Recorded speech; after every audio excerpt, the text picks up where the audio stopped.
Ok, shalom famille. Je vous salue dans le nom de Jésus-Christ de Nazareth.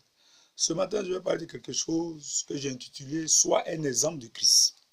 En tant que chrétiens, si on est chrétien, on est serviteur de Dieu, nous sommes les enfants de Christ. Nous devons être réellement un enfant, un exemple du Dieu que nous servons. Quand je prends Hébreux 4, verset 12 à 13, Hébreux chapitre 4, verset 12 à 13 dit « Car la parole de Dieu est vivante et efficace, plus tranchante qu'une épée quelconque, à deux tranchants, pénétrant jusqu'à partager âme et esprit, jointure et moelle, elle juge les sentiments et les pensées du cœur. Nulle créature n'est cachée devant lui, mais elle met tout en œuvre, tout en nu, à découvert aux yeux de celui que nous devons rendre compte. » La parole de Dieu, quoi, elle est vivante, elle est efficace, elle est tranchante, épée double tranchant, jointure et pénétrant jusqu'à les pensées du cœur. Tout ce que tu fais, ça veut dire que quoi? Souvent, il y a des gens qui viennent à l'église, quand tu enseignes, ils se plaignent, non, ils parlent de moi, c'est parce qu'ils se sont dit, c'est rentré ici. Mais en tant que chrétien, nous devons être un exemple. Si souvent tu viens à l'église et tu vois qu'il y a un enseignement que ton pasteur donne, qui te touche, ne dis pas que quelqu'un est venu voir ton pasteur pour lui raconter ta vie, ou bien il a pris des informations sur toi. Mais la parole de Dieu est la double tranchant. Il y a le moment où on enseigne, ça t'arrange, tu dis Amen. Il y a le moment quand ça t'arrange pas, tu dis le pasteur n'est pas bon. Pourquoi? Parce que son message de ce jour-là, tellement que ça te touche, parce que tu es un sale caractère. Et quand tu es un sale caractère, tu ne veux pas changer. Quand le pasteur prêche, tu dis le pasteur n'est pas bon. Et il y a des hommes de Dieu, ils sont la même chose. Il y a des enseignements, quand ça les concerne eux-mêmes, ils sont s'asseoir pour dire à les filles, non, lui là, Dieu m'a montré qu'il n'est pas dans la vérité. Mais quand tu vas lui demander comment il n'est pas dans la vérité, il faut prouver, il n'a rien pour prouver. Je vais dire quoi par là? En tant que des enfants de Dieu, nous devons être un exemple. Quand tu vas à l'école, tu sais quand même tu as fait au moins l'école primaire, quand on dit exemple, on ne prend jamais quelqu'un de mauvais pour faire un exemple. On prend quelqu'un, toujours une bonne personne, quelque chose de bon, de bien, et on dit, ouais, voici exemple. Par exemple, Irie s'était comporté comme ça. Donc vous aussi, comportez-vous de la sorte. C'est comme les cours de morale qu'on faisait avant à l'école. Mais pourquoi quand dans Jésus, vous ne voulez pas changer de comportement? Pourquoi vous ne voulez pas être un exemple de Christ? Si je me dis que si je rentre dans l'enfant de Dieu, je dois être un exemple. D'abord, pour que je puisse évangéliser quelqu'un, pour qu'il puisse me suivre, il faut que moi-même je sois un exemple. Si je ne suis pas un exemple, comment voulez-vous que je parle de la parole de Dieu, quelqu'un va me suivre? Nous sommes, on s'est dit que nous tous, on s'est dit on est hommes de Dieu. Mais est-ce que nous sommes des exemples? Parce que nous, on est hommes de Dieu, on se dit, nous sommes hommes de Dieu. Et je ne juge pas quelqu'un, quand Dieu t'appelait, je n'étais pas là. Mais quand tu dis tu es homme de Dieu, et tu prends ton temps pour critiquer l'autre dans ton église, pour dire à tes fidèles, le dénigrer, parler mal de lui, c'est sorti, c'est rentré ici, il est comme ça, Dieu m'a dit, Dieu m'a montré. Quand tu parles mal de ton collègue, homme de Dieu, pour parler à tes fidèles, tu le dénigres à chaque fois. Est-ce que toi, tu es un exemple?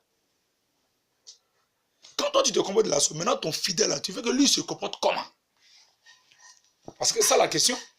Mais toi, tu es habitué à saluer le nom des hommes, saluer le nom d'autres pasteurs dans ton église. Il y a les pasteurs, c'est leur boulot. Et ils prennent le temps à saluer les autres. Mais quand tu prends ton temps à saluer les autres dans ton église, est-ce que toi-même là, tu es un exemple? C'est ça. Tu prends ton temps, tu dénigres, tu calomnies, tu critiques.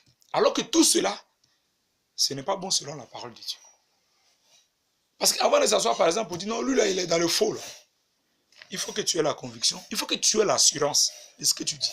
Il faut que le Saint-Esprit te dise réellement, celui-là, je ne suis pas avec lui. Je suis d'accord. La Bible dit qu'il y aura des faux pasteurs, des faux évangélistes, des faux prophètes, des faux docteurs. Ça, Dieu l'a dit. Ça, c'est clair. Mais avant que toi, tu vas te lever pour dire, lui, il est dans le faux, il est comme ça, il est comme ça. Est-ce que toi, tu as l'assurance? Est-ce que tu es convaincu de ce que tu dis? Tout de suite, tu envoies quelqu'un au tribunal. Il y a des gens qui passent en jugement et on trouve que leur dossier n'est pas fondé. Pourquoi? Parce que ce qu'ils disent, il n'y a rien de concret là-dedans. Or, au tribunal, si tu es en audience, il faut que ce que tu dis soit quelque chose de concret. Il faut que tu aies des preuves. Parce que là-bas, c'est quoi? Ce sont des preuves. Les gens ne parlent pas beaucoup. Mais ce que tu dis doit être concret et juste. Ça ne doit pas être mensonge. Donc, à chaque fois que toi, tu prends ton temps, tu accuses les autres. Tu as les preuves. Est-ce que toi, tu es un exemple? Toi, tu es un pasteur, tu es un exemple. Ben, si ton fidèle aussi prend son temps à critiquer les gens dans son quartier, à calomnier, à dénigrer, toi, lui donnes quel conseil? Maintenant, quand tu as donné un conseil à ton fidèle, il va dire que, mais, pasteur, il passe à l'église, maintenant, nous, on parle à lui, c'est plein, il dit qu'il ne faut pas, on va critiquer, il ne faut pas, on va calomnier, mais pasteur, même, il calomnie, il critique. De toi à moi, quel est l'exemple que tu donnes à ton fidèle? Toi-même, tu es pasteur. Quel est l'exemple que tu donnes? Quel est l'exemple que tu donnes? Dans Hébreux 7, le verset 1 4 dit que, Hébreux chapitre 7, verset 4 dit, en effet, ce Melchisédek, roi de Salem, sacrificateur du Dieu très haut, qui alla au devant d'Abraham lorsqu'il revenait de la défaite des rois, et Abraham donna la dîme de tout ce qu'il avait. Abraham donna sa dîme à Melchisédek, qui était un sacrificateur du Dieu très haut. Considérez combien est grand celui auquel le patriarche Abraham donna la dîme du butin. Je vais parler de quelque chose encore, la dîme. Je dis ce matin que tu dois être un exemple. Nous tous, nous devons être un exemple de Christ. Toi, tu vas à l'église. Tu as vu? Hébreux 4, 1 à Hébreux 7, 1 à 4. Faut lire. Abraham même donnait sa dîme. Toi, tu donnes ta dîme. Toi-même, tu es chrétien. Toi-même, tu es pasteur, mais aussi, tu ne peux pas dîme. Il y a les pasteurs même là. Et mes personnes là, dont jamais payé. Il ne faut pas dîme. Parce qu'il trouve que lui, le pasteur, donc lui, dîme là, ça ne l'intéresse pas. Lui, il a besoin de dîme des autres. Mais lui, il n'enlève jamais les 10% de ce qu'il perçoit même pour dire Dieu, voici moi aussi, moi ma part. Parce que même si tu es pasteur, tu es brebis devant Dieu. C'est pas parce que tu es pasteur que tu es païen, hein? Tu es pasteur. Nous tous là, on est serviteurs de Dieu. On est des brebis devant Dieu. De nous tous, on doit payer dîme. Mais toi-même, dîme même pour donner ta dîme à Dieu, tes 10%. Dieu ne demande que 10%. C'est pas là. Est-ce que tu es un exemple? Est-ce que toi-même, en âme et conscience, tu es un exemple? 10% tu vas donner à Dieu là. Si on doit courir derrière toi, on doit te faire la police. Regarde, celui qui est fidèle dans les dîmes là, Dieu ne l'oublie jamais. Hein? Il faut que tu le saches. Et les pasteurs qui ne sont jamais fidèles dans les dîmes. C'est un problème même en tant qu'un pasteur. Lui-même perçoit les offrandes pour qu'il va donner 10% de Dieu là. C'est un problème. Il dépense tout. Mais tu oublies que l'autre pasteur, il est fidèle dans lui. L'autre frère en Christ est fidèle dans lui. Dieu va se souvenir de lui. Et puis toi, tu es toujours la même chose. Et la jalousie va rentrer en toi. Et quand la jalousie rentre, tu vas te lever pour dire non, là-bas c'est démon. Dieu n'est pas dedans. Dieu t'a dit. Dieu m'a dit tant. Mais comment te demander les preuves, il faut prouver. Tu n'as rien pour prouver. Vous voyez, arrêtons de nous calomnier. Dans Hébreux, 1 Timothée 4. 1 Timothée chapitre 4, verset 1. 1 Timothée 4, de 1, le verset 1 au verset 2. Il dit, mais l'Esprit dit expressément que dans les derniers temps, quelques-uns abandonneront la foi. Oui, il y a des gens qui vont abandonner la foi. Il n'y a rien de nouveau sous le soleil. Mais toi, tu ne dois pas abandonner la foi parce que toi, tu dois être un exemple de Christ. Si toi, tu abandonnes la foi, tu es quel exemple? Toi, tu es un mauvais exemple. Quand on dit exemple de Jésus, c'est bon. On n'a pas dit mauvais. En Jésus, il n'y a pas de mauvais exemple. Il y a toujours bon.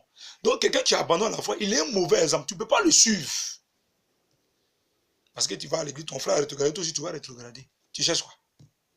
Tu dois continuer toujours dans la foi. Tu dois marcher toujours dans la foi de Christ pour obtenir ce que tu veux. C'est ça qu'on appelle un exemple. Aujourd'hui, il y a trop de conneries dans l'église. Trop de conneries, trop de mauvais exemples. Le pasteur est assis, il s'en boit ses bières, il boit ses vins, il vient s'asseoir. Attends, où allons-nous? Toi-même, tu sais, quand on va dire non, moi je suis trop rempli d'onction, je suis trop loin.